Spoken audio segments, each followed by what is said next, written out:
Okay, so I want to go over something you haven't seen before, which is a function called fmincon in MATLAB. And what fmincon stands for, essentially, is minimizing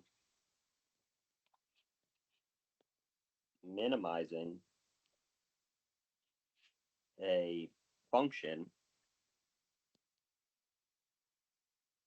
subject to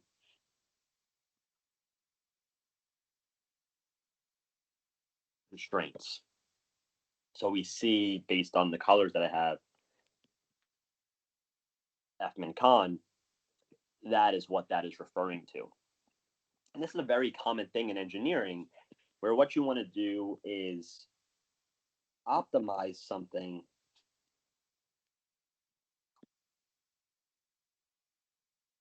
to minimize or maximize some quantity.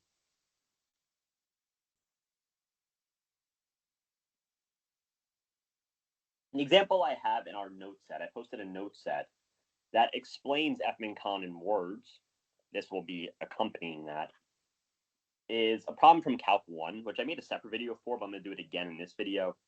I'm going to say Calc 1 problem, and we'll try to see the things that come into play when you're dealing with some sort of optimization problem, and then I'll extend it to actual engineering problems. The problem in this case is that some farmer has 200 yards of fencing, and the farmer wants to enclose a rectangular area where 3 sides of the rectangle are provided by the fence, and the 4th side is provided by an existing wall. So basically, if I were to draw a picture, let's say here's an existing wall, and we want to build, a rectangle, maybe for the chickens or something. We'll see that we'll have 3 sides used to create the rectangle, since the 4th is by an existing wall, maybe the side of the barn or something. And we want to find what dimensions there are. Let's say I say that this is x and y. This will also be x because it's a rectangle. What dimensions should we use for x and y that maximize? So we want to maximize the area created by the fence. So we're going to look at a few different things here. And in regards to terminology, what we're going to look at first is our objective function. We then look at our bounds of design variables. Actually, I'll have a different, I'm going to have a different order here. Let's make this step 2 and 3. Step 1 will be pick your design variables. Pick design variables. What are the things we're trying to determine? In this case, that would be x and y. We'll create an objective function, the thing we want to minimize or maximize. We'll come up with the bounds of our design variables. Basically, what are the allowable values of x and y in this case? We will look at any sort of constraints.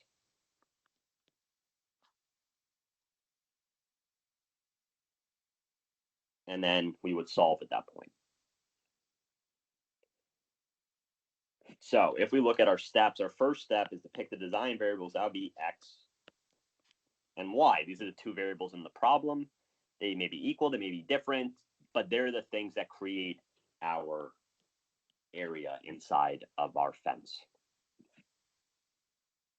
Our objective function is the thing that we want to maximize. So the objective function, which is sometimes called the cost function,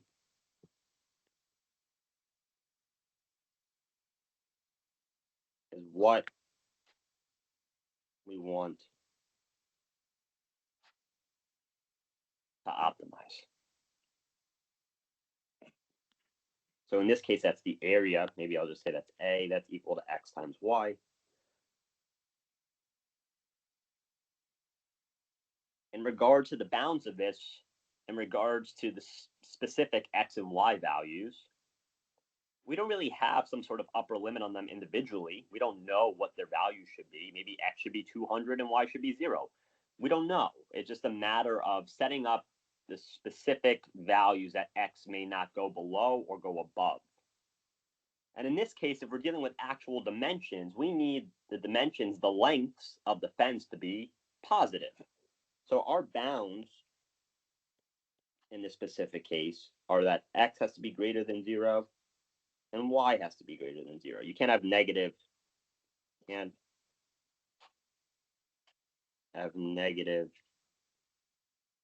dimensions.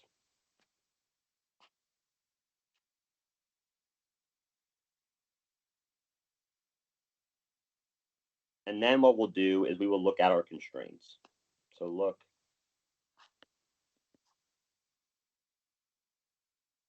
constraints. And what is our constraint in this problem? What is the thing that is limiting us? Because ideally, we just get the biggest area possible, but there's something that's limiting this, constraining the problem. And that's going to be how much fencing we're allowed. And we're only allowed 200 yards of fencing. If you check your units, that is essentially a length, which means that 2x plus y, we'll say that that is equal to 200. We could also form it as 2x plus y is less than or equal to 200, but just based on the physics of the problem, if I limit the amount of fence, I'm going to limit the amount of area. So I'm going to say we're using all the fence 200 yards. So this is our problem. We want to maximize this subject to our bounds and our constraints. That is setting up the problem. Now, mathematically speaking, we can go through this from a calculus point of view. And I did this in the other video. Maybe I'll just do it again quickly. But the general idea from a math perspective, because we're going to do this in programming instead of math, because as these problems get harder, they become basically impossible to do by hand. But the general idea from a math perspective is that we will go ahead and solve for a variable. Let's say we solve for y. And then I'll plug that into my objective function. So xy is equal to x, 200 minus 2x. The reason why I'm doing this is because if you think back to minimization and optimization problems from calculus or even computational methods where we talk about the idea of regression and we're doing minimization problems, we take the partial derivative with respect to some variable, and then we set it equal to 0. Because if you remember, if I were to draw what this function looks like, this x times 200 minus x squared, it looks something like this. And if I were to basically say, this is my x-axis and this is my area, we see that there's a single point on single value of x that creates the maximum area. The max area occurs right there. This is the max area. We're trying to find the point where the slope of the area with respect to x is 0. So what we'll do is we'll end up taking the derivative of this. I'll distribute the x first to make the algebra easier, or the calculus easier. We will look at the derivative with respect to x. We'll get 200 minus 4x. We'll set that equal to 0 because the slope at this location is 0. And if we do some math, we get that x is equal to 50. Then what we would do is plug it back in for y. And we would get that y is equal to 200 minus 2 times 50. That means that y is equal to 100. So these are the optimal values, x and y. That is the answer to our optimization problem. If we go and look to see our constraint, we see that our constraint is met because 2x is 100 plus y will add to 200. We've used all the fencing. And this will be the specific area that maximizes it. Our max area value will be the product of those two. We end up getting 5,000 square yards. for this problem. The question then becomes, though, how do we do this as problems get harder? If you have more variables, if you have more complicated situations, not a farmer building a fence, because that's a very specific Calc 1 problem, that's a toy problem. But what if you're trying to design a sensor, like an accelerometer, and you want to know the geometry of that sensor that gives you the best performance? Or from a heat transfer perspective, maybe you're trying to design something like fins. If you've taken heat transfer already, you've learned about fins that dissipate the most amount of heat. So there's a lot of different applications of optimization because we want to go ahead and build the best thing we can instead of just kind of guessing and checking. And in order to do that, we'll use MATLAB. And there are other softwares that do different things, but I learned it in MATLAB because they have a very specific function for it, which is fmincon. Use MATLAB in order to find the optimum, in order to determine the optimal values of the design variables.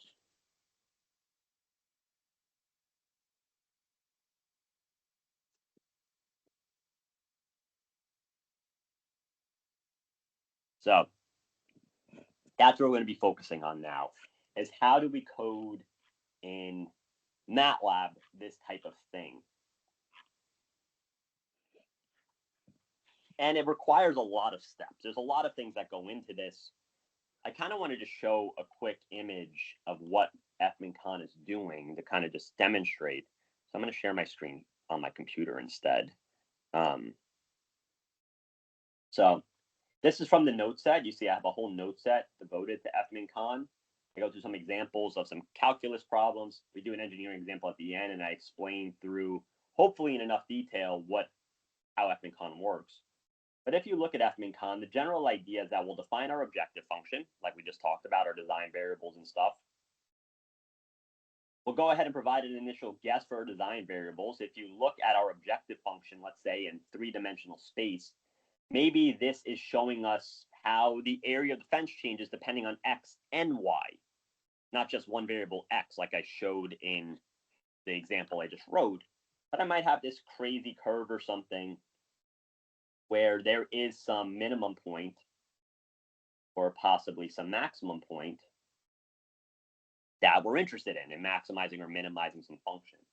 So what this does is that we will give it an initial condition, and actually have a GIF of this. Let's see, let me stop sharing the screen. And I'll go ahead and share the other screen with the GIF.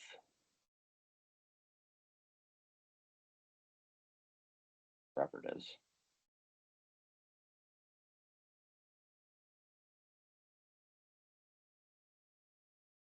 I think we can see this. If we can't, I'll do another video after, but if we can see this, you see that we have an initial guess, and then with every iteration of our algorithm that fmincon is doing, it will go ahead and travel towards the nearest minimum.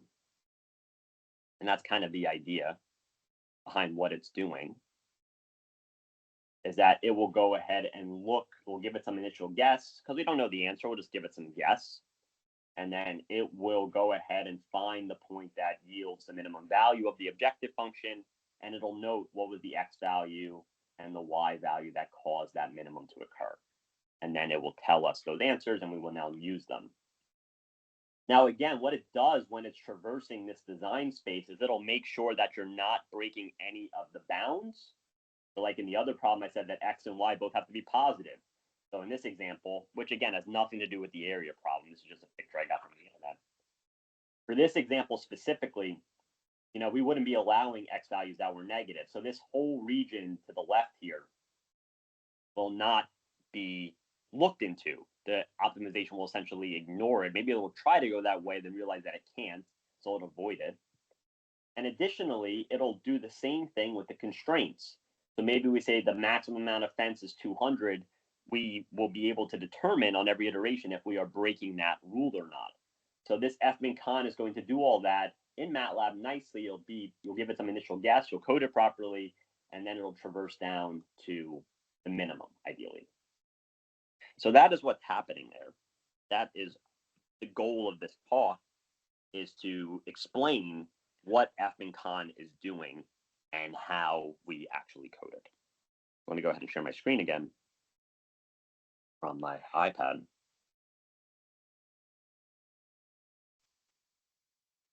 So with fmincon, in MATLAB, we will write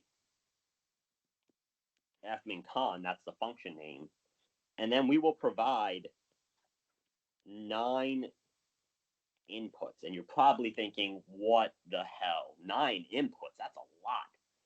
But you'll see how every input is important, and then you'll see that some of them are kind of repeated, but that's the goal, is that we'll go through each of these individually.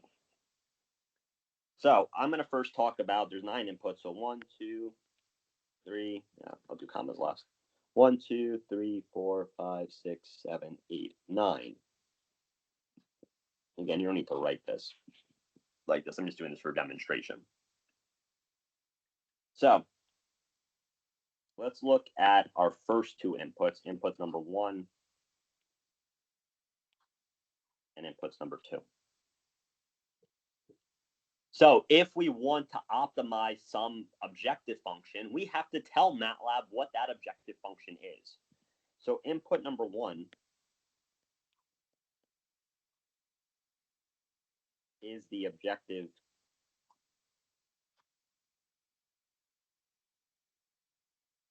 function itself. But because sometimes these objective functions might be long or they might depend on a bunch of variables, this will be stored in a separate MATLAB file, like another script. And in order to access it, what we'll do for this first input is we will use the @ symbol, and then it will go and look for this objective function. This here will be the name of it. It doesn't have to be called object. This is the name. It can be called cost. It can be called f. It can be called my function, whatever you want. It doesn't matter. You just have to make sure that the name of your M file is the same, because MATLAB is going to look for this function somewhere in your folder, and that's how it will access it. So that is our first input. We'll talk about this. We'll do this relative to our problem later. But what I want to do first is talk about the second input. So the second input is our initial guess. So this is our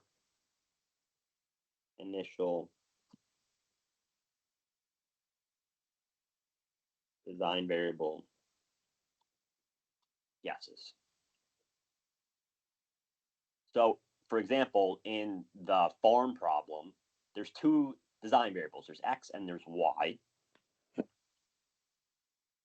And we want to have some sort of idea of what a possible initial guess is. If we know that there's 200 yards of fencing, we don't want an initial guess for X of 1,000,000. That's a dumb guess.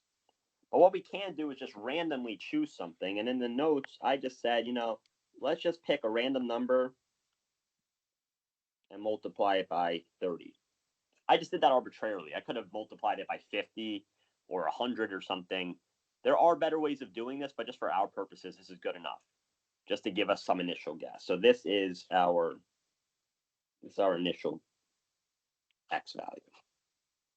And I don't know if Dr. Rodrigo talked about the RAND function when you took it with him, if you took programming with him, but this will generate a random number between 0 and 1, essentially a percentage as a decimal, and that will be multiplied by 30.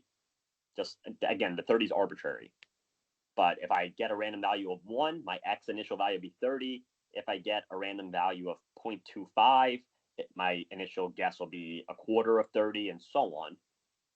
And that's how we will generate it. And I'll go ahead and do the same thing with Y. I will say rand, let's say 30. And again, this is my initial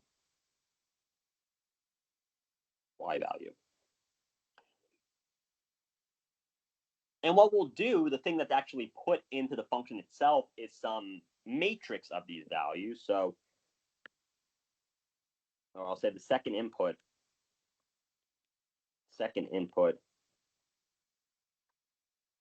is a matrix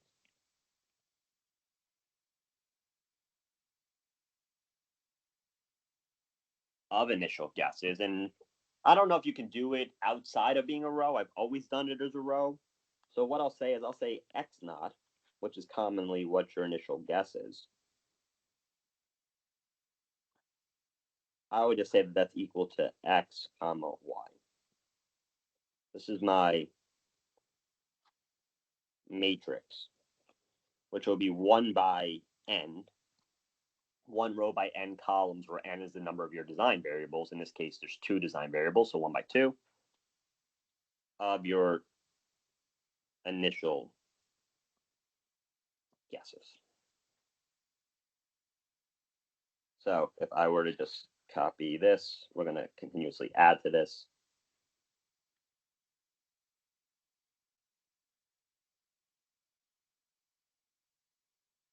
We'll have our initial guesses, which I will call x naught.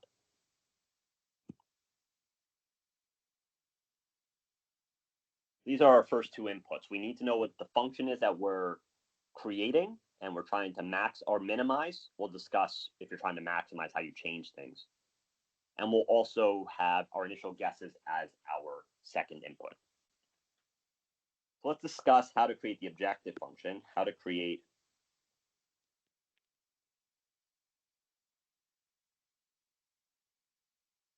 the objective function. Remember that add is there, that at symbol is telling MATLAB to go look for this. So that's the only thing it's using. That's not in the file name. The file name itself would be obj or function or something. So what we'll do, how to create objective or .m file, we'll open a new m file.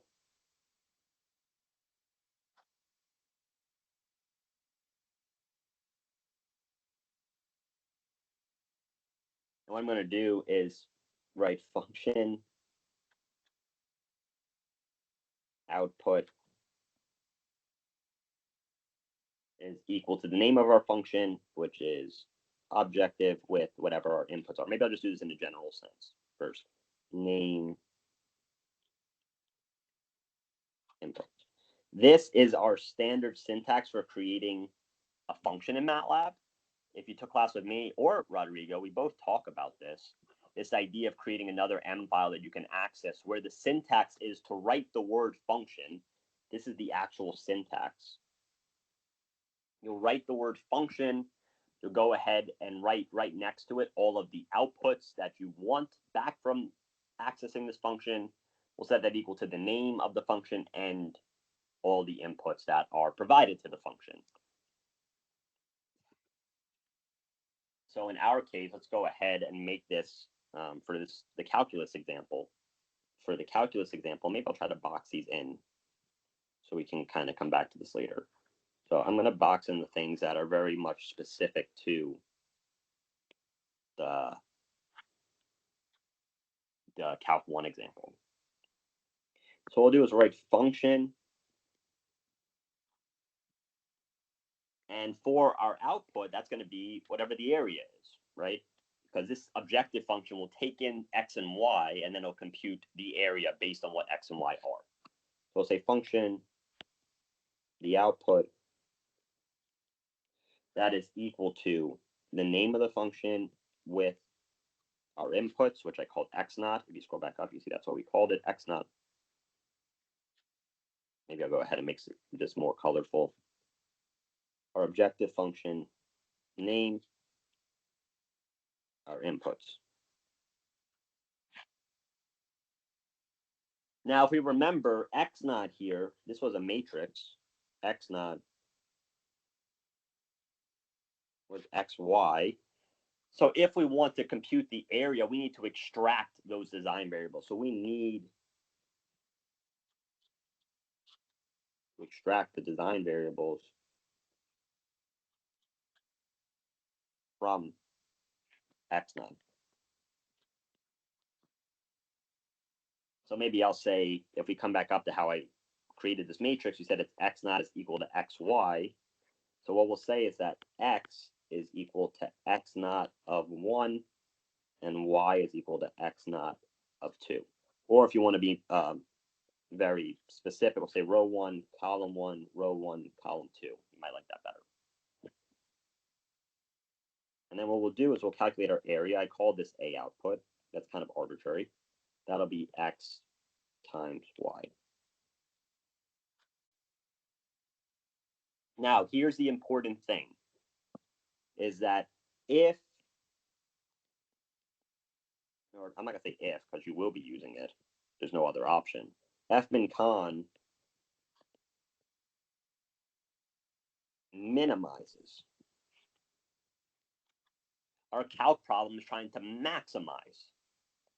So if you're trying to maximize, if you want to maximize something,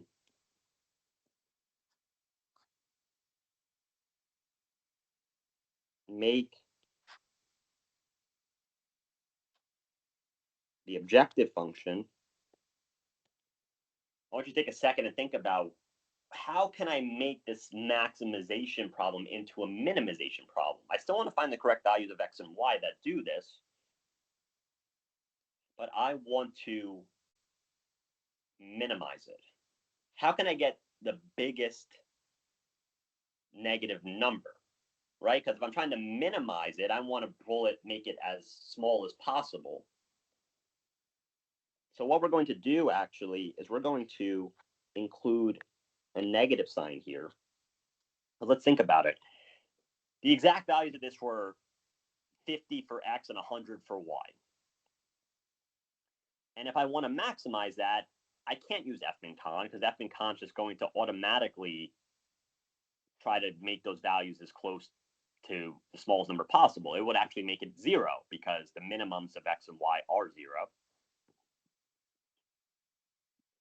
So instead what we do is we make the whole thing negative, because the smallest number it will compute is negative 5,000.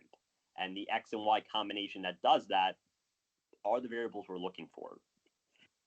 So we'll make the objective function negative to kind of cheat and trick fmincon into doing a maximization problem. So this here is code. And we'll do this in MATLAB together shortly, but I wanted to go through the details of this. Those are our first two inputs. We're now going to look at inputs number 3 to 6, because they're all related. And this is on linear constraints.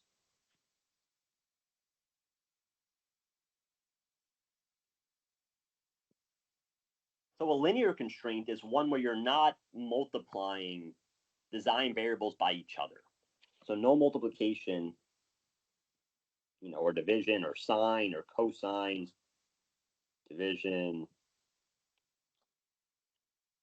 sine, square roots, basically anything that makes the problem more complicated will be considered a linear restraint. And when I say multiplication division, for these I mean specifically with other design variables. Let me give you some examples of nonlinear ones. Maybe that's x times y plus the square root of x. That has to be less than 100. I don't know. Maybe that's a constraint for some reason. That's nonlinear. If I do x squared, that has to be greater than 7. Again, these are made up garbage, but I'm just giving you examples. That's nonlinear because it's squared. If I do the cosine of y, that's nonlinear. This has to be 0. I don't know, whatever the constraint is. Now, a linear function would be one where you're just multiplying by constants, by numbers. Maybe if I have 2x plus 3y is equal to 6, that is a linear equation. There are no number or variables being multiplied together. Everything is just based on coefficients. This is a linear equation. Our linear equation for this problem, we have a linear constraint is 2x plus y is 200. That was for specifically the Calc 1 problem. That's linear. We're not multiplying x and y or anything weird.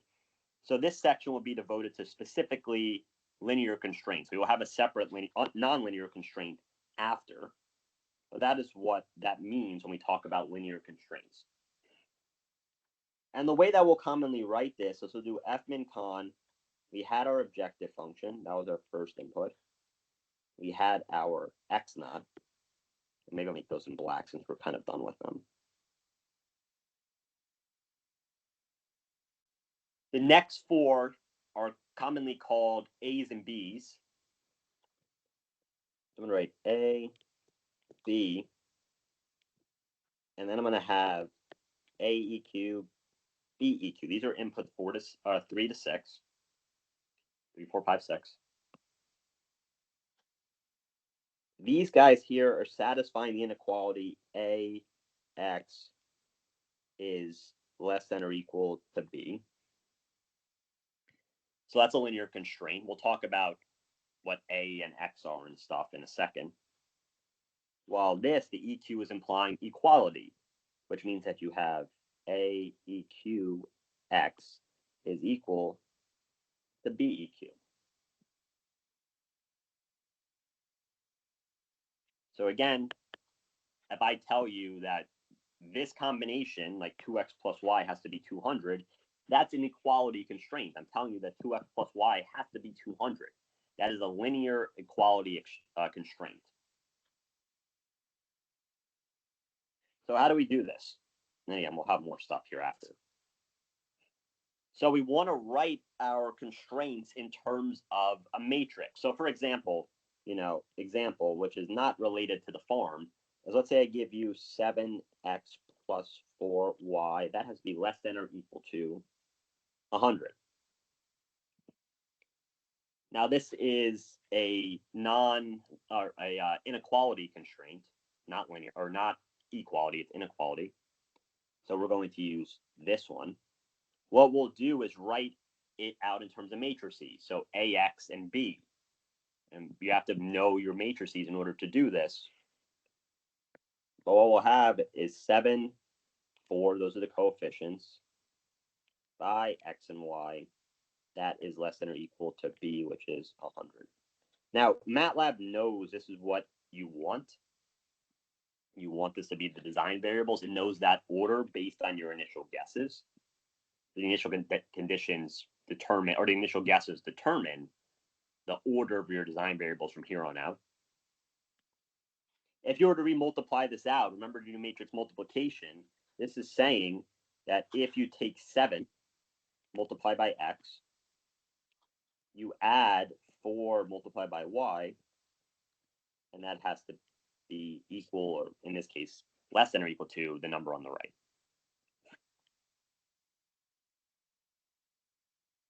So what we will do is we will write, in this example, that A is equal to 7, 4, and B is equal to 100.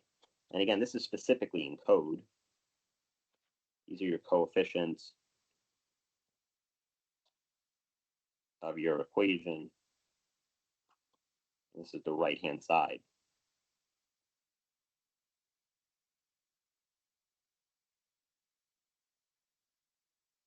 Your equation. So let's come back to our farm example. For our farm example, our constraint was that 2x plus y has to be equal to 200. So let's go ahead and try to figure out what our AEQ and BEQ are. Remember, this is an equality. This is I don't want to say in. This is equality constraint. This is the equality constraint. So what we'll do is we will say that AEQ, which again is our coefficients, that'll be 2 and 1. And BEQ is equal to 200. And you can do that in brackets if you want. Because it's a single number, it doesn't matter.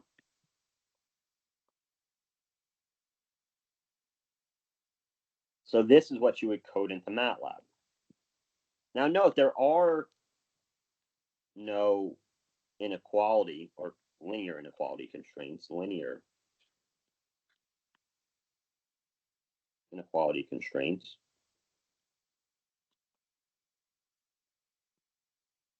So we would define A and B as open brackets, basically meaning there's nothing in there. It's telling MATLAB you don't care about this. There's no linear constraints. You still need to input it, but it doesn't matter what's in there because we don't have anything. We'll just leave it blank. Okay. So those are inputs 3, 4, 5, and 6. So again, in this example, where we would be at this moment is we would have fmincon of our objective function, our initial guesses, A, B, those are the blue ones. Those are our inequality constraints, A, B, and then we will have A, EQ, B, EQ.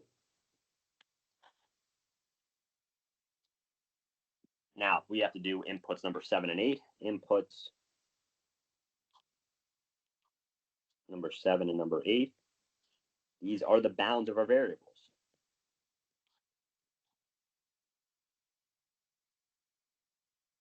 I'm going to copy and paste this to here and add.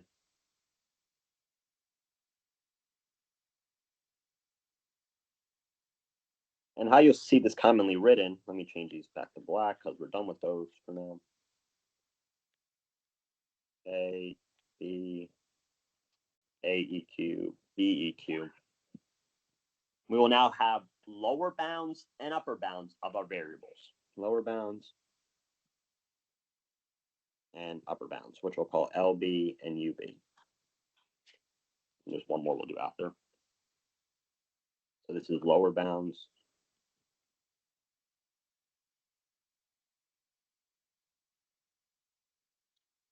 And those are the upper bounds.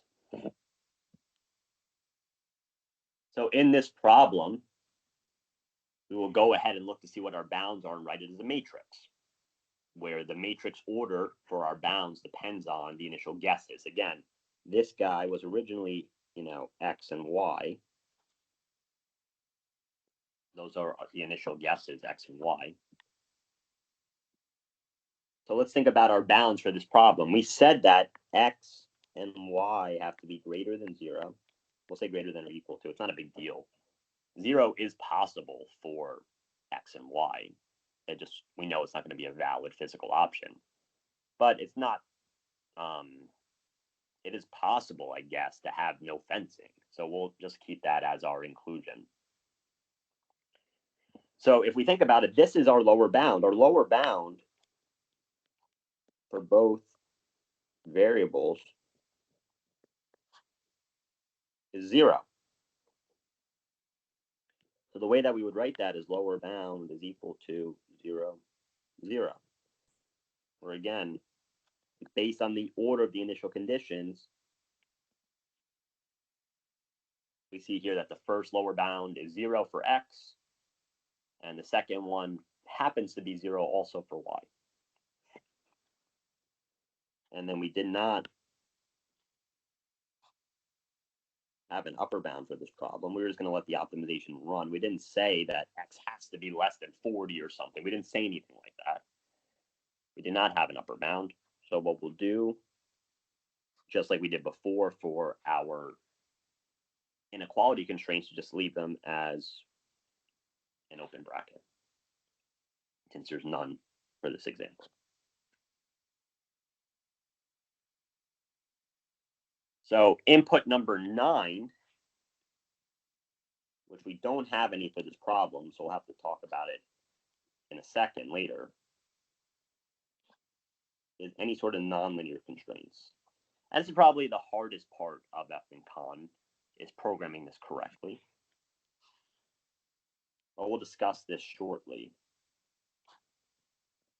Instead, what I want to do now is go ahead and actually code this with you in MATLAB, this specific problem. Let me go ahead and share my screen. I'm going to share this screen. Okay. fmincon tutorial. So based on everything we talked about already, I'm just going to write out what this is in general. We'll have our objective function. I'm commenting it. This is our initial guesses. Then we had our A, B, AEQ, BEQ. Those are the linear constraints. We have our lower bound and our upper bound, and then we'll have our nonlinear constraints. But for this problem doesn't exist, we will talk about how we actually achieve that. So let's go ahead and first define our initial guesses, because we will end up using those. Let's say that x is equal to, we do rand times 50 or something, it doesn't matter. And if you look, every time I run this code, you'll see that you'll get different values for x and y every time. So it's just randomizing it. And a lot of times what you're doing optimization is run it for thousands of times and make sure your answer converges all the time. Because imagine that you had some very complicated design space with several local minima. You want to make sure that you're getting the absolute minimum, and that'll give you the best option. And if you give it different initial conditions, you can scope the entire design space. We will say that our initial conditions are those x and y together. Initial conditions, this is a 1 by 2 matrix, 1 by n matrix, where n is the number of design variables. So this is design variable 1, this is the width, the fence.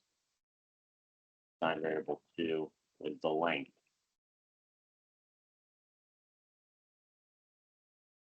So we have done our initial guesses. So if we were to write out fmincon, we first want to create some objective function. So maybe I'll write obj, I can call whatever I want, objective.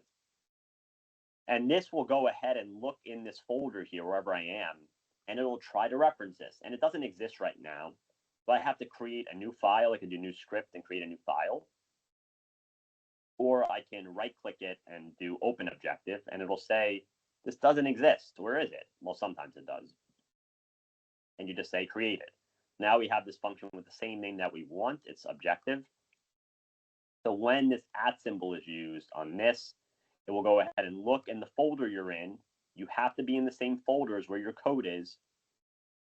And I haven't even saved it yet. Let's just call this example. So now we're here.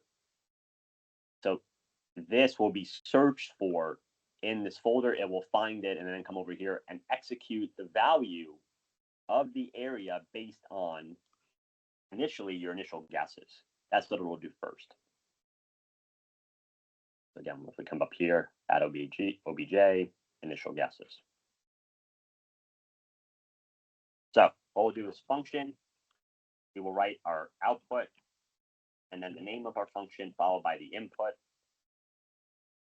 And again, you don't have, if you remember from programming, the names here don't need to match the names here, but I think for convenience, it's good to have them the same, but they don't have to. As long as the names in here match this and this, you won't get any errors. So you have your initial guesses. fmincon will take these and feed them into here. It will go search for the file and put them in as the input. Now, based on that, we'll go ahead and actually compute our area. Because remember that x naught is equal to x comma y. So if we go to row 1, column 1, and row 1, column 2, that'll be our design variables, and it will compute our objective function. And remember, it has to be negative. Because of the fact, function name is no matter than this file name objective. Oh, it has to be the same name. Objective. So this will minimize that area. So by making it negative, that's essentially maximizing it. Minimizing, I'll do it up here. Minimizing the negative area is the same as maximizing the positive area. That's why we put this here. We'll run the code, if I remember, with this negative sign gone. We'll see how that impacts things. We'll mess around. Okay, so this is our initial guesses. The next thing we need to do are define our linear constraints. We had A, B, AEQ, BEQ. And remember, for this problem, we only had one constraint. It was 2x plus y is equal to 200. A and B are for inequalities, and we don't have any in this problem, so we'll just leave them blank. AEQ, as we did before, is 2 and 1. You do 2 comma 1 if you want. And BEQ will be the right side. Because remember, what we're doing is writing AX is equal to B to give us 2, 1 times XY at the column. That will equal 200. This is our A. This is our B. Okay. Now we need to do our bounds.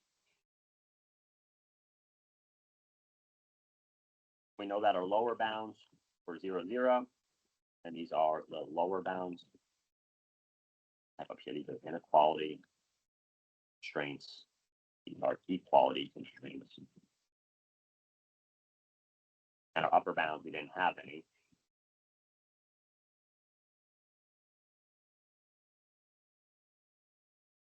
No upper bounds for this problem. These guys, there's none. These do exist for this problem, and we have no lower and upper bounds. So our next 4 inputs were those quality constraints. We had a lower bound and our upper bound. If we count, we have 1, 2, 3, 4, 5, 6, 7, 8 inputs. And our 9th input would be the nonlinear constraints. But if we don't have any nonlinear constraints, we can leave spot empty, meaning we don't even need to put anything here. Cool. So let's double check and get it confirmed we did everything correctly. Undo sped. So fmincon, we're going to go to our objective function, and it'll come here and take out of the initial condition matrix what x and y are, our design variables. It will compute our objective function based on those x and y values. Now that will be for the first case. Then afterwards, as this thing starts to run through its algorithm, it'll just take the next value of x and y and put them here, and then it'll just continue. So it's not always the initial guesses. Only for the first iteration is the initial guesses, then it will change the x values in here. And it'll do so by abiding by all of these rules. The x and y values have to be greater than 0, have this equality where 2x plus y has to be 200, that has to be satisfied, and there is no inequality constraint, so it doesn't matter. Now, the thing that we haven't discussed yet, which I didn't write about, is what are the outputs of this function?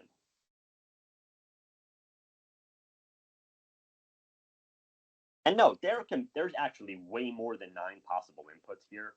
We can have a lot of things, but for our purposes, those 9 are enough. And there's a lot of outputs you can have too, but we're going to care about 2 outputs. First output we care about are the optimal design variables. So what are the answers? Now, in this case, that's x and y. We'll call this matrix X. And the other thing we want is the result of using the optimal design variable. So what is the objective function for the best x and y? So in this case, what is the area and what are the design variables? So I'll just write x, and what's commonly written is function eval. But I could write it as, best area if we want most area, like that. And again, if you are confused by this, you can go help fmincon, and you will see a huge thing about fmincon here. And their website is huge. They see how they introduce this step by step.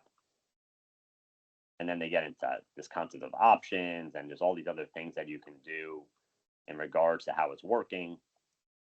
And for our two purposes, our two outputs will be the optimum design variables and the function evaluated at those design variables. That's why I called it most area.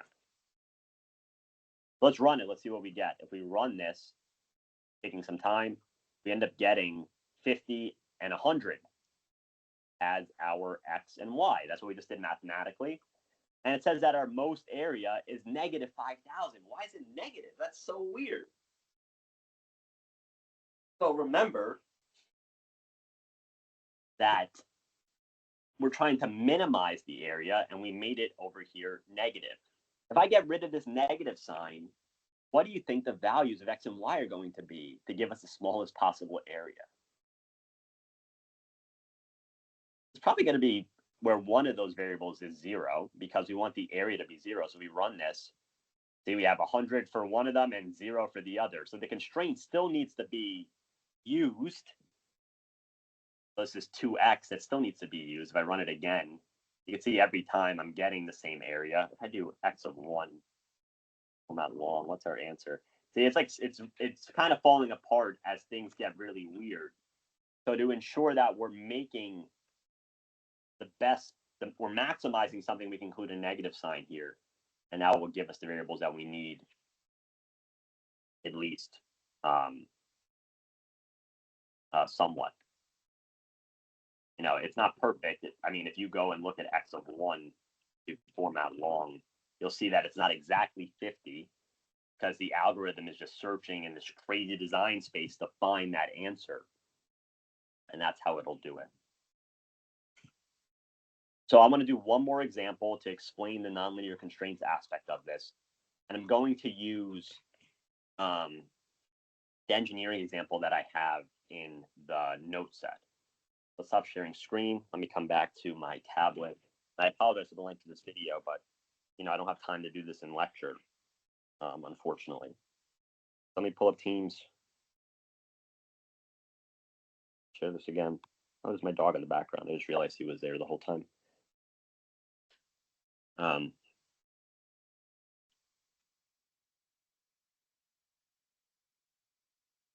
So if we go to Notability, let's do the example that's in the notes, and I'll go ahead and explain how the nonlinear constraint aspect works for this problem. So our goal for this is to design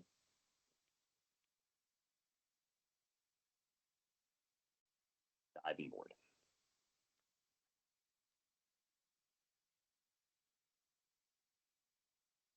Basically, we have a diving board that I'm going to model as a cantilever beam. And somebody will be on the diving board, and we want to make sure that the diving board doesn't break for different types of people. We want to make sure that it stays intact the entire time. So the goal is to design a diving board. And when we say designing a diving board, what we mean is the dimensions of the diving board.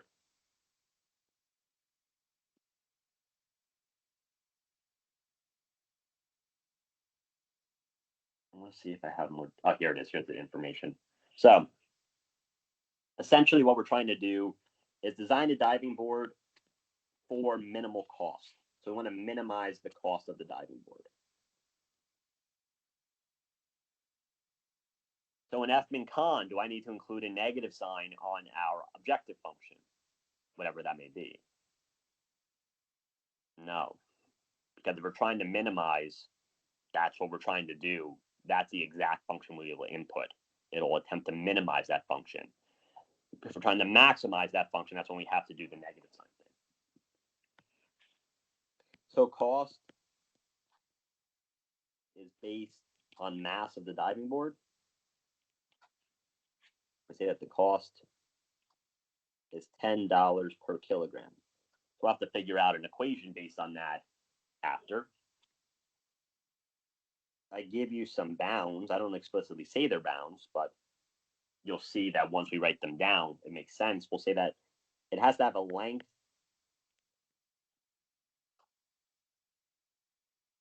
of at least 4 meters, a thickness of at least 0.15 meters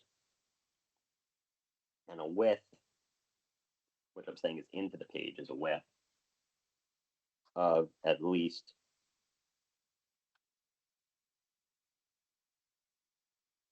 0.5 meters.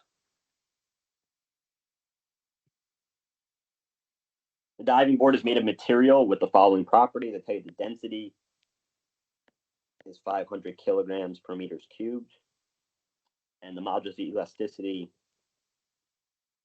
is 35 megapascals. And for some constraints, I tell you that the deflection at the tip of the board, so at its end, a tip of board cannot exceed 0.75 meters for loads of 2,000 newtons. And our goal is to determine the best dimensions of the board that will minimize the cost based on this. So let's go ahead and write out what these variables are. We'll see that we have our length of the board. We have our thickness of the board, and then our width, we'll say is W into the page. Again, this is a rectangular prism type of thing. Make it $2 or $10? I have to change my notes, I think. I think it's $2. Sorry. I'm going to fix the notes. This cost is $2 per kilogram. I got to fix that. $2 per kilogram. Okay. So our first step when we do this, we have to define our design variables, which we already did.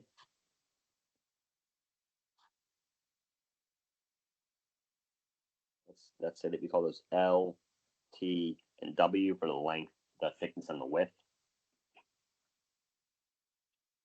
Our second is to find our cost or our objective function.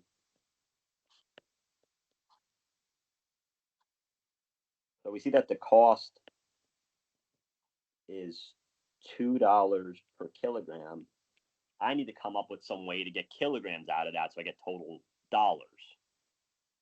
So if we think about this shape of the diving board as being some rectangular prism, L, T, and W, again, going into the page is W. We know that the volume of this is LWT, and we know the density, so therefore we can find the mass as being density times volume. That'd be LWT, rho LWT. That will be our total mass. So that means that our cost function will be $2 per kilogram.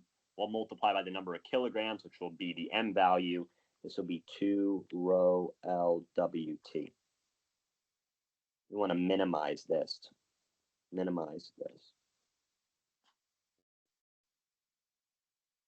Okay, that's our objective function. Let's scroll up and see if I wrote down our steps before. Oh yeah, we're just going to go through it in order of fmincon. So we did this. We have done our bounds. And now what we'll do is go ahead and look at let's write the bounds, I guess. Sorry, that's what I wanted to do next. Our bounds. We don't have any upper bounds for this problem. If we read the problem, it wasn't specified that it has to be less than some amount, but we do have lower bounds for each of those variables. I'll copy and paste this just so we have it with us down below.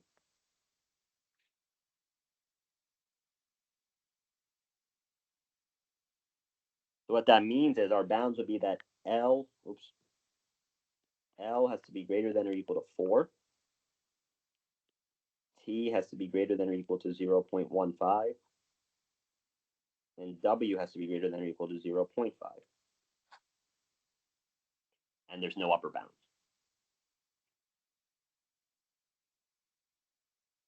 I'm just writing down all the information I have about this problem at hand. So we know that those are the bounds. What other information do we have? We have this constraint here. I'll copy and paste that too.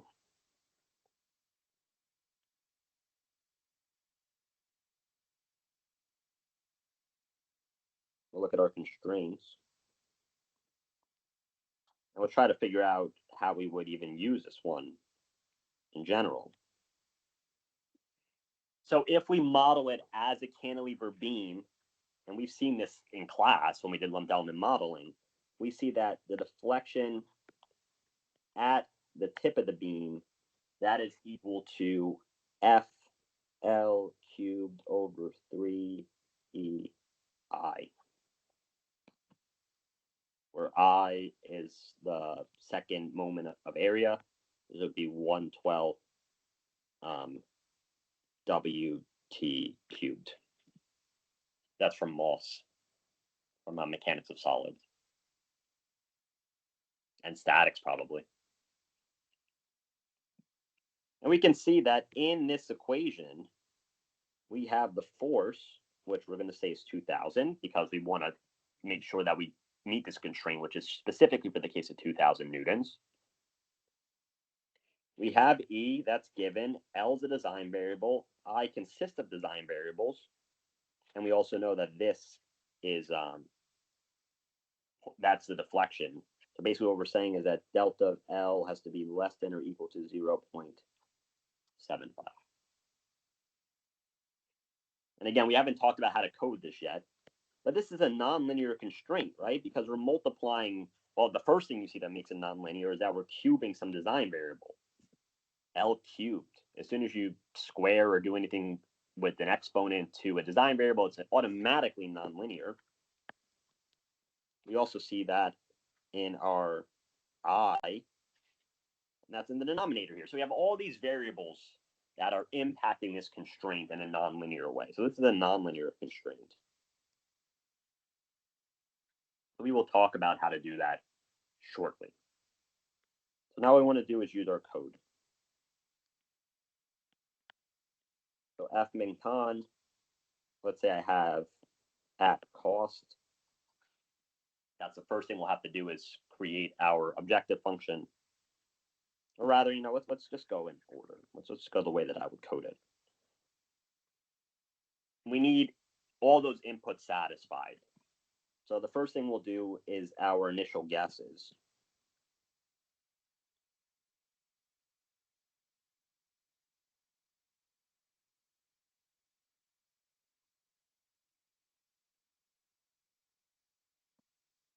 So I'm just going to give it random values as an initial guess. Again, you can do the random thing, which if you are going to run the code, let's say 1,000 times, you don't want it to be the same value every time. You're going to want to randomize it.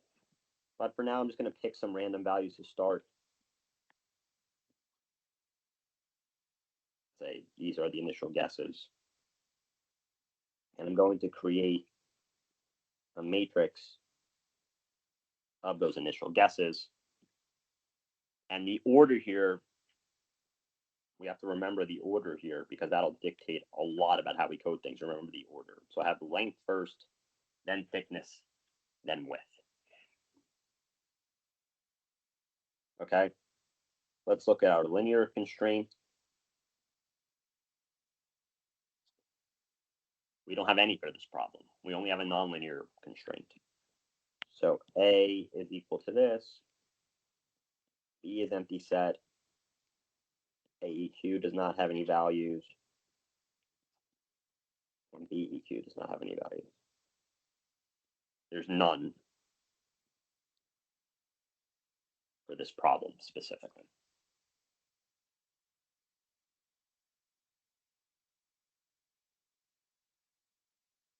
Next are our bounds. If we come back up, we see that we do have lower bounds here. Let's go ahead and copy this so we can see it. Down here. These are lower bounds, and I need to write it in a matrix. I'll call that matrix LB. And the order of the variables corresponds to the order of the initial conditions. If you come here, you see L, T, and W. The order has to be like that. So we'll have L, that has to be greater than or equal to 4, T, and W.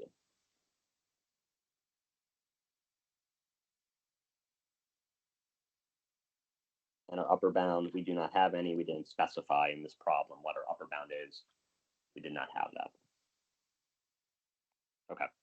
So at this point, what we would do is write our fmincon function, and we'll deal with the external things, the other scripts we have to deal with in a second. So we would say that we have our output design variables and our final cost or our best cost. Again, this is what MATLAB calls fval, which is the evaluated function for the best design variables. These are all outputs. This will be fmincon, our objective function. Maybe I'll call that at cost. And I'll call it cost obj. I think cost is actually a MATLAB thing. I'm going to call it at cost obj, cost objective. The initial guesses, our linear constraints, which we had none of, our lower bound, our upper bound. Now, the new thing is what we do with our nonlinear constraint. This will also be accessed in another file, which you can call anything. I'll just call it nonlinear con or something. And the notes, let me double check with the notes what I call it. I call it nonlinear. I'll just put the same as the notes. And we'll discuss how we create that in a second. So in another file, we'll create the cost objective function. So again, in our other script, we'll have function, the output, which I can call whatever I want.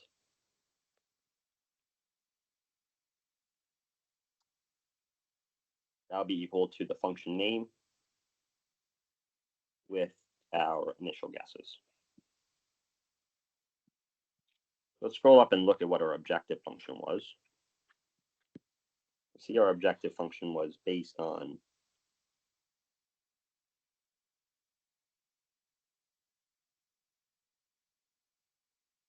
that. So what should we define in this code? Well, first off, we should define the density in here because of the fact we had it defined. Rho for this problem was, what was rho? 500 kilograms per meters cubed. And we need that to compute the mass. So I'll just put that here. Rho is 500. And now we need the length, the width, and the thickness to come out, but we have to remember our order. So if we come back and look at our order here, our order was L, T, W. So L will be the first spot in our initial guess. T is the second spot in our initial guess. And W is the third spot in our initial guess. So therefore, our cost output is equal to 2 times rho times L, W, T. I don't know if I did the stars before, but that's how you would type it in MATLAB. And that is our objective function. We have now created the thing we're trying to minimize. We've now created the things we're trying to minimize. Now we have to talk about the nonlinear thing, which is new.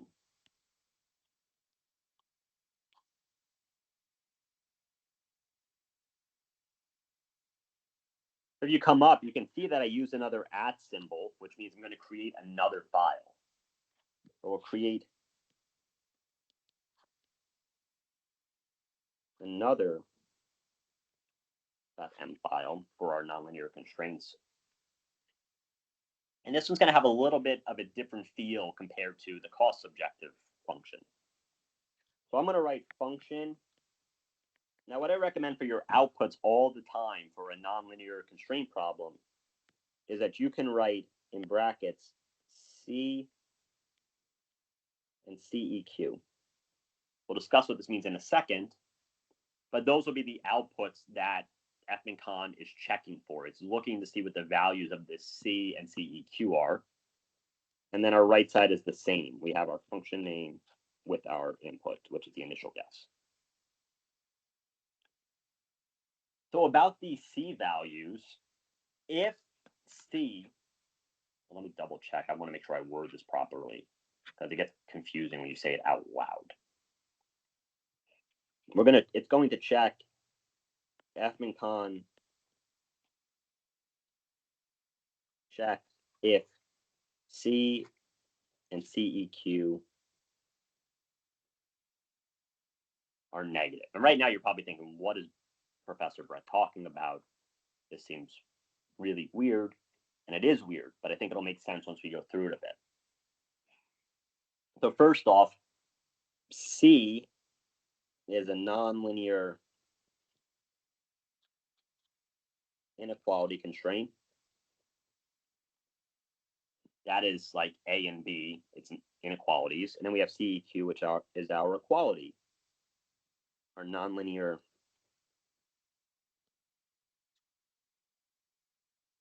equality constraint.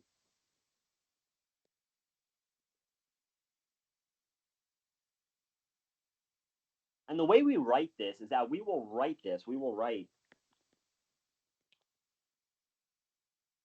C and CEQ, or rather, how do I want to say this? Let me undo that. We will write our nonlinear equations with variables. I'm going to say not with variables, with everything.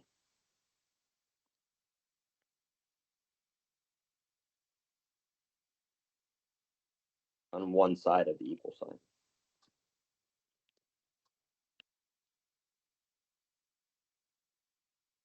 So for example, let me say that I am doing a nonlinear constraint. Maybe it's, I don't know, x, y. This has to be less than or equal to 6. Arbitrary thing. This is nonlinear because I'm multiplying x and y. I'm going to bring everything over to one side in the format that I have all my stuff is less than or equal to 0. This is the format that we want to write our equations in. This is what we want our equations in this format.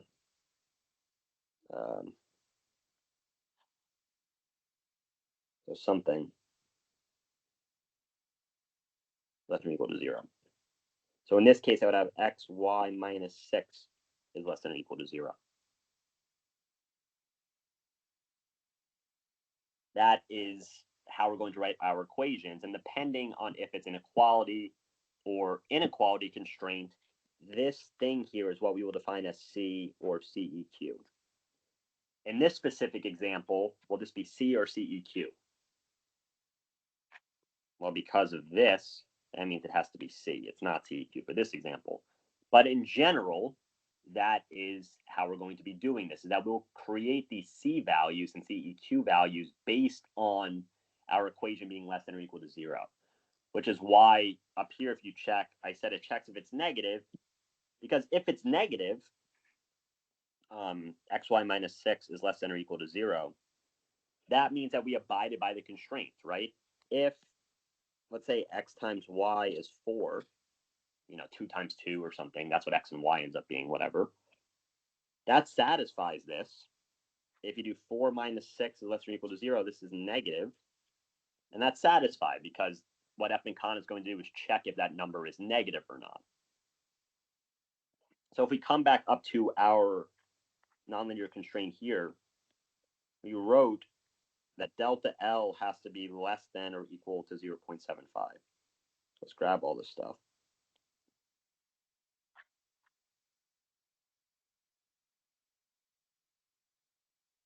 So that means what I'm going to do is write my equation as delta L, or I'll just call it delta.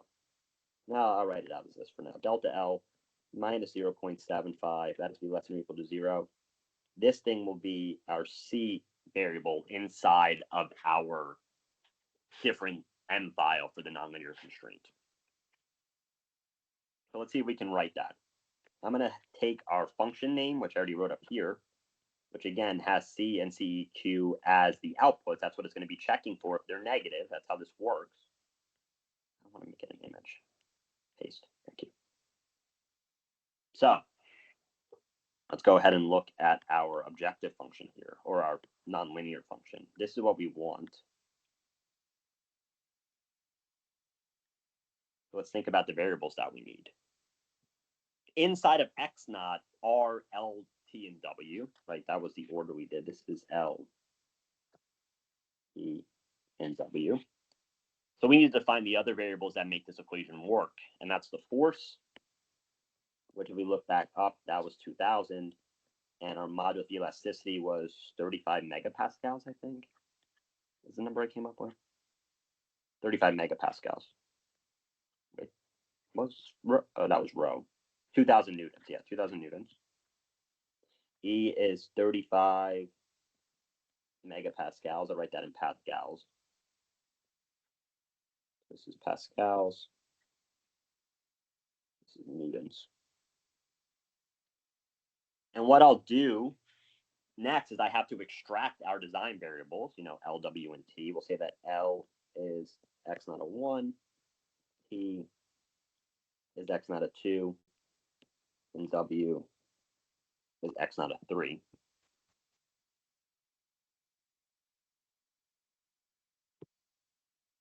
Make things easier with our equation, I'll just define I now. I is, 112 times W times T cubed.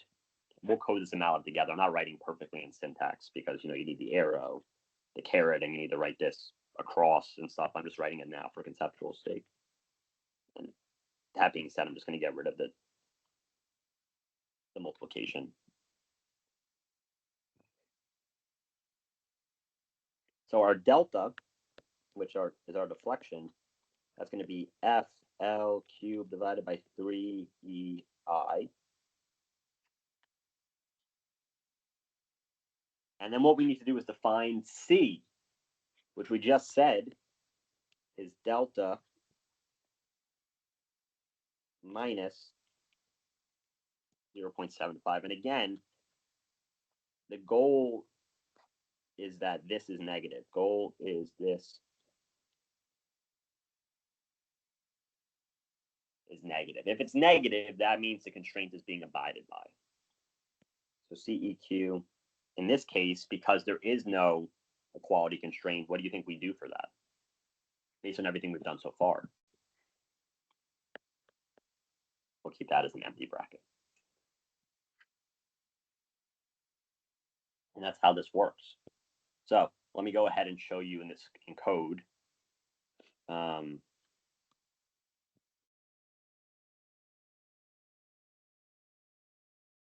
do this as our diving board problem. The first thing we want to do is our initial guesses. We'll say that our length, I think I said was 20, initial thickness and width were 1. And then we'll create our matrix of initial guesses. Let's go ahead and look at our linear constraints. Which for the problem, there were none.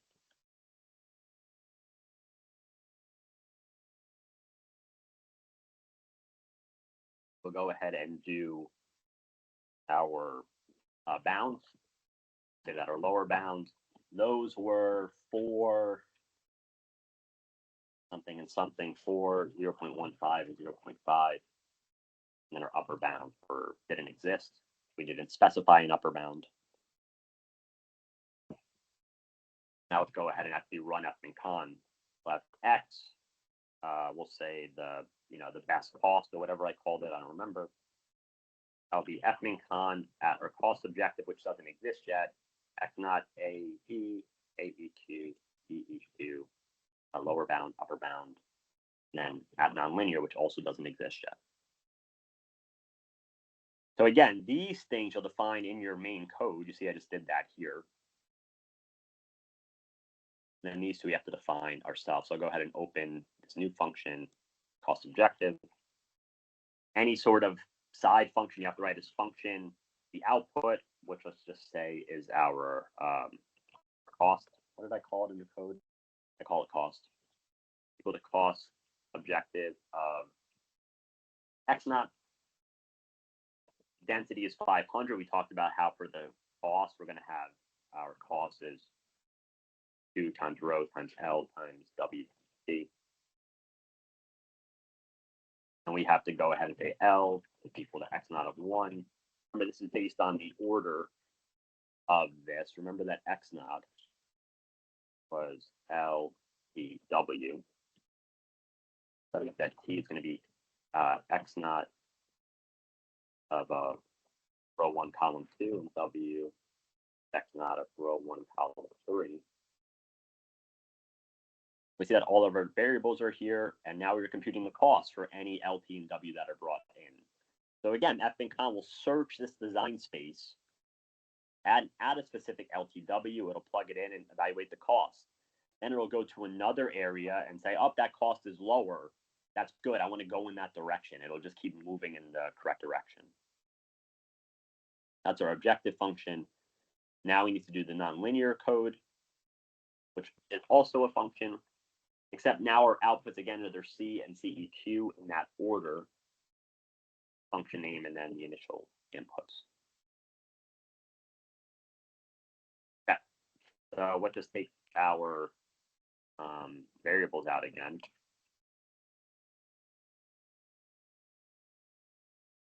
Those are our design variables brought out. We also want to go ahead and define our constants that are used, like the 2000 newtons. This is the force in newtons. The modulus elasticity with 35 times 10 to the 6. This is our Young's modulus in pascals. I is 1/12 times W times the cubed. This is our area moment of inertia, which is force.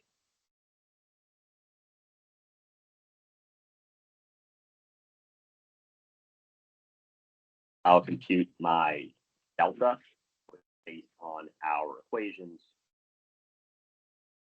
And I'll say that C is equal to delta minus 0.75. Again, this is the thing we want to be negative. It's written like this. Originally the constraint, but we bring everything over to one side so that we have this equation is less than or equal to 0. So we bring the 0.75 over to the left. We have our C, and it is referencing that and saying that's to be less than or equal to 0. And then our nonlinear or our equality nonlinear constraint doesn't exist. At this point, we are done. So if we go ahead and run this, let's see what we get. I'm going to make this shorter, format G short. Run this again. We get our values. We get 4 as our length. Let's just write this down. Length is equal to 4.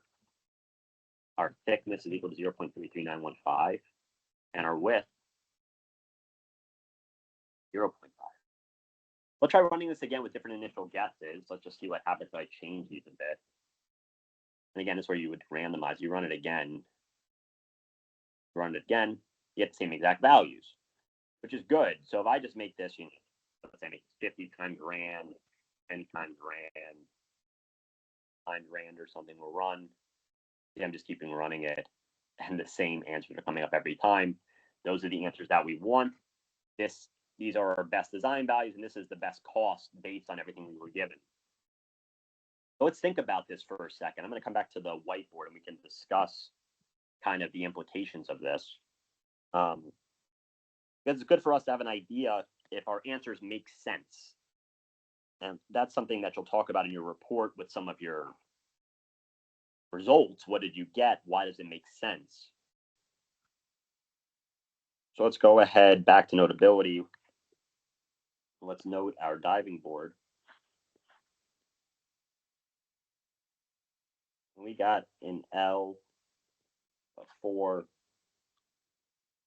a thickness of 0.3 0.391 and then a width of 0.5. So let's look at our initial bounds. Let's take a look at those bounds. I want to go ahead and just grab those from over here.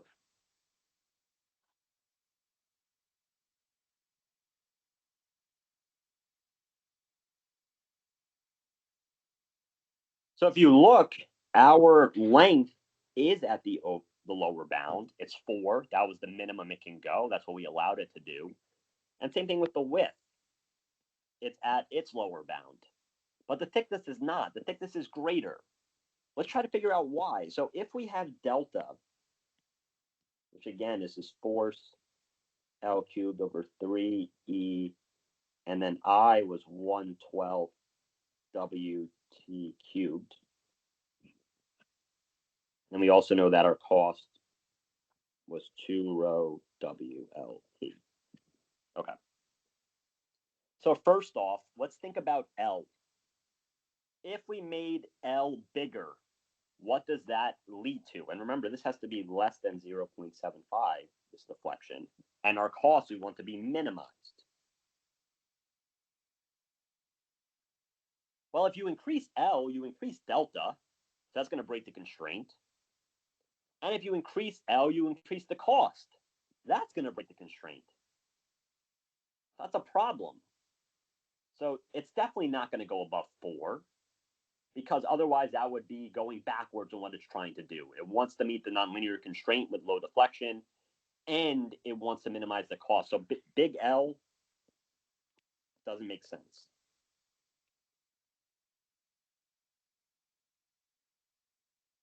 Because of the fact that it'll just go to its lowest value as possible.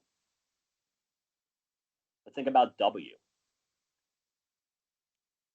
For W, we'll see that if you look at the numerator and denominator of this, if you look at L cubed versus W, the W has minimal impact on the deflection. The length has a much bigger impact on the deflection because of the fact you're cubing it. It's also bigger in general. Right now, W's lowest value is 0.5. If it's a fraction, it'll make the deflection a little bit bigger, but not as crazy in regards to the W, to the L. So it'll go ahead and minimize the value of W to give us the lowest cost at the sacrifice of doing a bigger delta. So W will, that's just kind of, we'll talk about T first, and we'll talk about how W is related to T. But if you look at T, T is very small at the moment, right? T is 0.15. That's the lower bound. We need to make that T bigger. So if T goes up, what happens to delta? Delta goes down. And because T is cubed, it has a bigger influence on that situation. So as T goes up, the cube of it will have a bigger influence on delta compared to W. And also because it's small, if we make it go up, it doesn't really impact the cost that dramatically compared to W or L, because T in general can go lower. So to satisfy this, the solver, the fmincon solver, will pick the best variable to change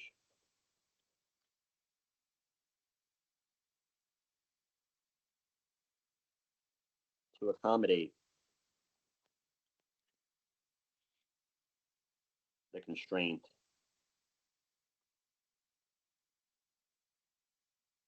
and the objective function.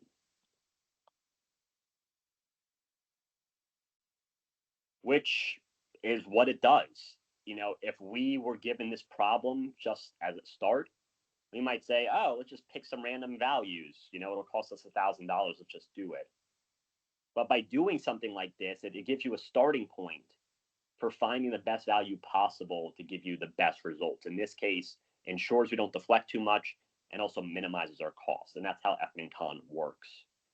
I encourage you to read through this note set, try coding along with it, and doing this on your own. You will not learn how to do it unless you do it on your own and mess around with it. Let me know if you have any questions. It's a super useful concept that's confusing at first, but once you get the hang of it, it can be used really in anything. It doesn't have to be diving board designs, but for me, I use this in my dissertation for the design of sensors to figure out what's a good starting geometry to improve the performance of my device. And that can be applied to really any field. Okay. Have a good day. Let me know if you have questions.